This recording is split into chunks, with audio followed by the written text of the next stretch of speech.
Hal ini diisyaratkan dalam kisah tentang Nabi Musa alaihi salam. Sebagaimana diketahui, jarak waktu antara Nabi Musa alaihi salam dan Nabi Muhammad sallallahu alaihi wasallam sangatlah jauh, terbentang hingga berabad-abad lamanya. Namun demikian, kabar tentang kemuliaan Nabi Muhammad sallallahu alaihi wasallam sebagai nabi dan rasul terakhir telah sampai kepada Nabi Musa alaihi salam melalui wahyu dari Allah Subhanahu wa taala.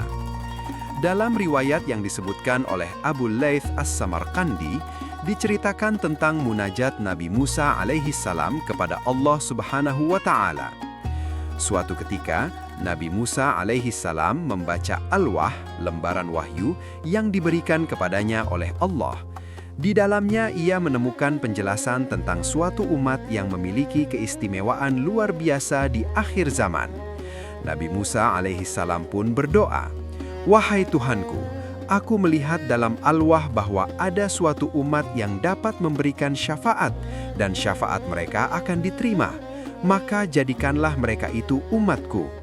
Allah Subhanahu wa taala menjawab, "Mereka adalah umat Muhammad sallallahu alaihi wasallam."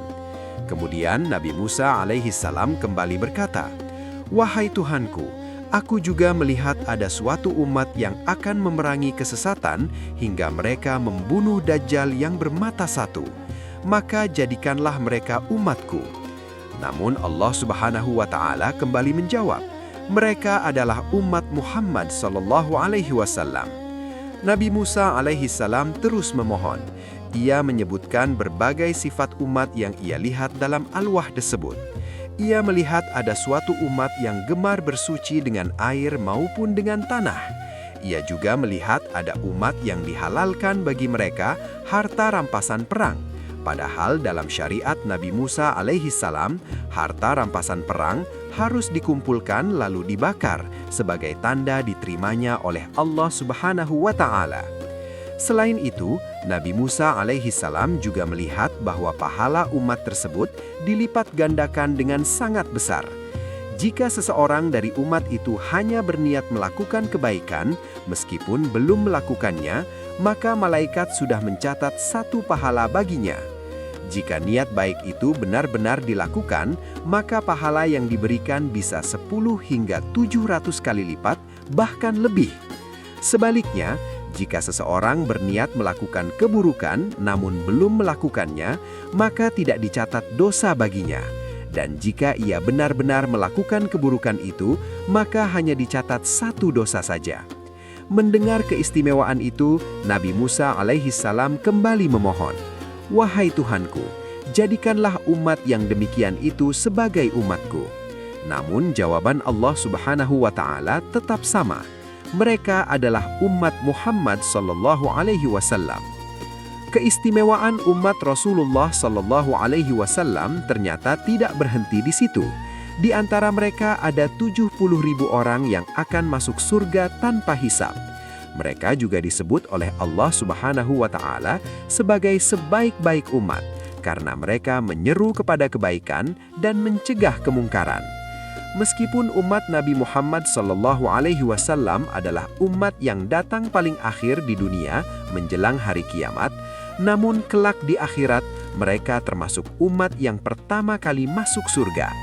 Mereka juga memiliki keistimewaan menghafal kitab Allah di dalam dada mereka dan senantiasa membacanya. Setiap kali Nabi Musa alaihi salam memohon agar keistimewaan itu diberikan kepada umatnya, Bani Israel, jawaban Allah Subhanahu wa taala tetap sama.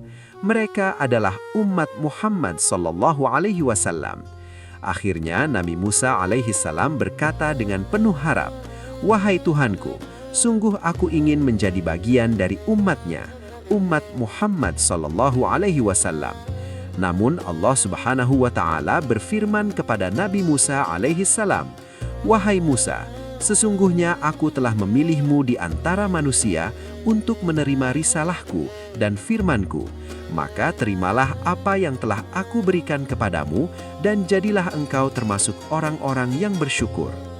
Kisah ini menunjukkan betapa mulianya umat Nabi Muhammad sallallahu alaihi wasallam di sisi Allah Subhanahu wa taala. maka sudah sepatutnya kita bersyukur karena Allah telah menjadikan kita bagian dari umat beliau. Wallahu a'lam bissawab.